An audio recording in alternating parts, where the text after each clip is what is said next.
Sup, homie G's? What is hip and happening in the outside world? We've been stuck in this tree for another week and decided to keep annotating poems. This week, we're talking about Poe's The Raven. But in order to understand the poem, we have to know what movement Edgar Allan Poe is from. He was a member of the Romantic Squad. The Raven is no exception to the romantic style that Poe usually wrote with. The Raven uses three main romantic characteristics: imagination over reason, use of supernatural, and accent of mystery. Before we talk more about the poem, let's listen to some of it being beautifully read by Morgan Freeman. Once upon a midnight dreary, will I pondered weak and weary over many a quaint and curious volume of forgotten lore. While I nodded, nearly napping, suddenly there came a tapping, as someone gently rapping at my chamber door. 'Tis some visitor, I Another muttered, one. tapping at the chamber door. Only this, and nothing more. Distantly, I remember, it was in the black December. And another one. And each separate dying ember wrote its ghost upon the floor. Eagerly I wished the morrow. Vainly I had sought to Another borrow one. from my book's showcase of sorrow. Sorrow for the lost Lenore, for the rare, radiant maiden whom the And angels another named one. Lenore, nameless here for evermore. Alright, I'm going to give you a quick breakdown of what goes down in The Raven by Edgar Allan Poe. In case you missed those first two stanzas, this guy is horribly depressed because his lover, Lenora, is dead. So he is chilling in his room reading books to stave off his depression when he hears a tapping. He checks his door first. Nothing there. He then checks his window by opening it and looking outside. Then this huge raven comes in and sits down on top of his door. Jokingly, this dude asks the raven its name, and surprisingly it responds with, "Nevermore." The narrator eventually figures out that this is all the bird can say and decides to ask it a bunch of questions knowing the answer will be nevermore. As a result, they get pretty depressing pretty quickly, with questions like, "Is my wife in heaven?" and "Is there hope for my future?" In the end, the raven never actually leaves his house and becomes this kind of gargoyle-like entity that haunts him for the rest of his life.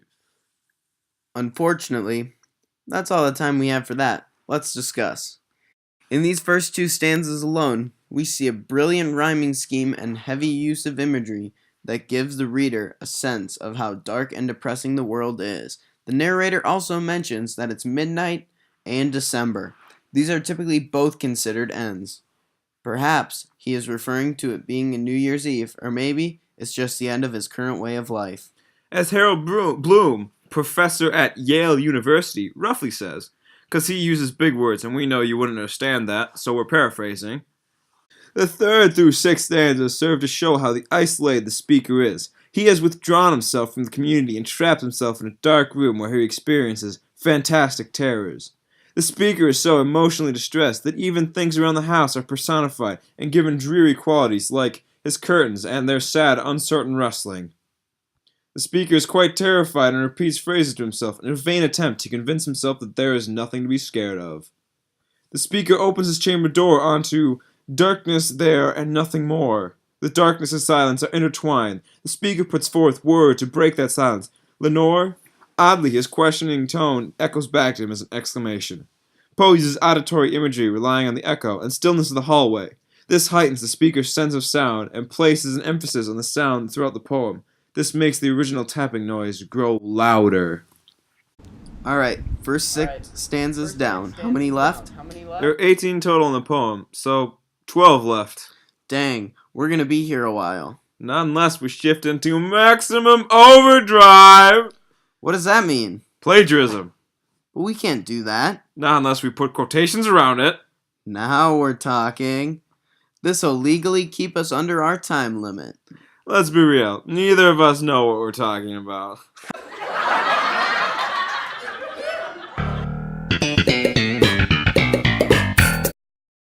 Let's skip ahead to the part where he lets the raven inside.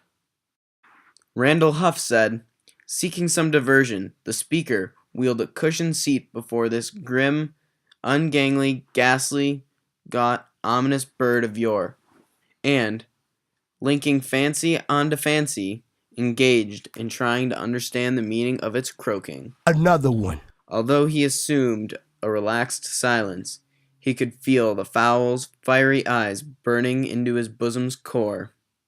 And another one. His head reclined on the velvet cushion upon which, alas, his departed Lenore would press, nevermore. The air Another seemed one. to grow denser, and he can hear the footfalls of angels tinkling on the richly carpeted floor. Calling himself a wretch for wasting so much time Another on his one. doubts, he thinks God has sent angels with to momentarily relieve him of his suffering, and would eagerly quaff this Neptune And another and one. forget his lost Lenore. But the bird ruins this revere with his nevermore. Wow, that sure sped things up. It really did. I think we have enough time to talk about the ending of the poem. What is there to talk about? Not much, really. The bird becomes a statue thing. His life becomes this hell on earth experience. Truly mortifying, if you ask me. Wowza. Is there anything else to talk about in the poem? He does make several allusions to Greek and Roman mythology. That is so cool. But what does it add to the poem? It adds... You know what? I don't know what it adds. I just know he does it. Ha, I was testing you and you failed. Well, do you know? Actually, I do. The Greek and Roman mythological allusions add deeper meanings to the poem. Not only that, but they help him spit fire rhymes. Awesome. You know what we can do? We can spit some fire rhymes in a song format. Wow. Cue song.